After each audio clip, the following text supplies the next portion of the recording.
Hey yo, I don't know if y'all saw, but McDonald's partnered with Kai Cenat to announce the release of their newest menu item, the Chicken Big Mac. And I'm vegan, but shit, I kind of like this, so let's talk about it. Chicken Big Mac. So yeah, like I said, McDonald's has a new menu item, the Chicken Big Mac. Of course, it's a turn on their most popular menu item ever, probably the Big Mac itself.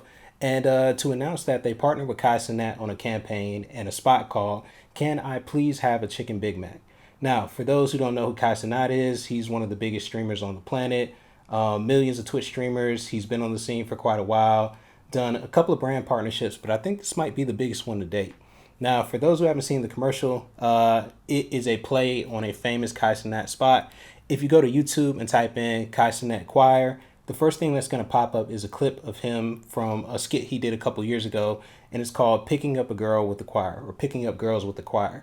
And like 2 or 3 minutes into the clip, you'll see that he goes to a McDonald's and he has a choir behind him, like a full choir, and they're singing out the order. He gets a McFlurry, he gets a regular Big Mac, some fries, and a drink. And when he gets to the drive-through window, of course, the choir is singing, he's ad-libbing, and in true YouTube fashion, it's live reactions. So the people who are working the drive-through, they really don't even know what's going on. It's a bit intriguing, but with that said, the actual commercial from McDonald's plays on that piece of content. So you have Kai Cenat pulling up in what I believe is actually his personal car, that Lambo thing. Look, the Lambo thing. And he pulls up to the window, and before he can say his order, a full choir is in the background, and they're singing out his order just like that piece of content.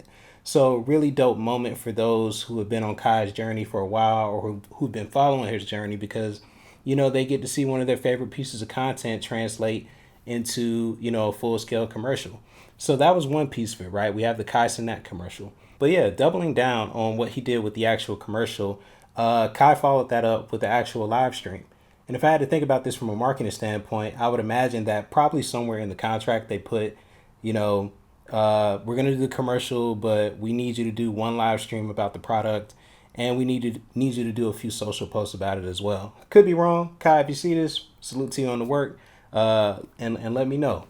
So far, we got the commercial, we got the live stream, but again, McDonald's decided to take this thing a step further, right?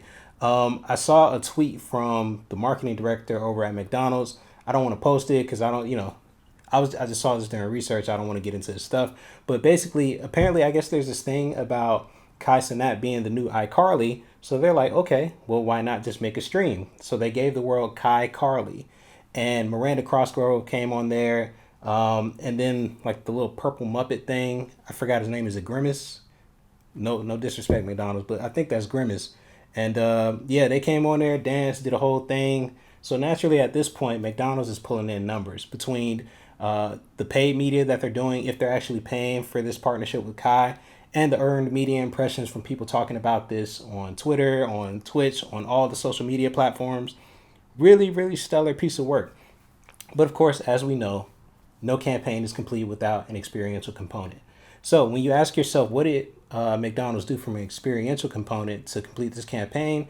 Well, on the very first day of the release of the product, they put up a pop-up restaurant called McDonald's. That sounds like McDonald's with the D, but it's McDonald's with two L's at the end. It was a fake restaurant, right? And for that one day only, people could try the Chicken Big Mac, and it was a blind taste test component to it as well, which was pretty dope. On top of the pop-up, they also partnered with a program called Eat a Chain, or rather a brand, excuse me. And Eat a Chain is a gourmet fast food festival. So essentially, if you take a look at their Instagram, they take fast food items and they make them into gourmet food. Now, I'm at a point in my life, I'm a little old, stomach can't really do all that fast food. But if they had caught me around 19, you know what I mean? Or in 2011, I would be with it. But yeah, head over to their page. It looks like a really fun event. And for McDonald's, it's a great partnership because even me, someone who's not necessarily, or possibly I'm in their target group, I may be at the far end since I'm somewhere in my 30s, but they were able to get me down that funnel with that partnership and get me looking at that company. So slam dunk there. With all that said, what are some takeaways for brands that we can talk about here? Now, I've been thinking about this for a little bit, and the biggest one is about repurposing content. When you talk to people about content and what they can do with it and how they can use it, a lot of people think content has a shelf life. And then there's the mindset of, well, if they've seen it once, we shouldn't do it again. But in this case, McDonald's went digging into Kai Cenat's archives, and they took something that was really cool and they repurposed it and brought it to a bigger screen. Not only did they repurpose it, they literally just took the concept and upscaled it, right? So there are a lot of streamers out there. There are a lot of content creators. Maybe you didn't get to produce the best version of your story because you don't have the budget for it. Production is expensive. But, you partner with a brand and they're trying to figure out what to do. Maybe you can pitch that same idea to them again with more production value behind it. And conversely, if you're a brand and you're partnering with, an influencer or a group of influencers, look through their archives and see what they've done in the past. Maybe you can take a concept that fits perfectly for your brand and create a blown out version of it that's even bigger than it was before. That's the first thing. Now, as far as takeaway number 2, partner the micro and the macro, or the macro with the micro, however you want to look at it. The point is, McDonald's covered all of their bases by having a macro influencer like Kai Cenat work with them. So you're getting that Gen Z audience, you're getting that Gen Alpha audience, you're getting a scale that you really probably maybe don't even get with TV these days. But then on top of that, they partner with the micro. Now, Eat a Chain isn't like a small festival by any scale of the imagination. It's not like a 20-person event. I want to say they said over 5,000 people came last year. But when you look at like the grand scale of events, they're not quite Woodstock yet. They're not quite Burning Man just yet by the numbers. And I say that with all respect.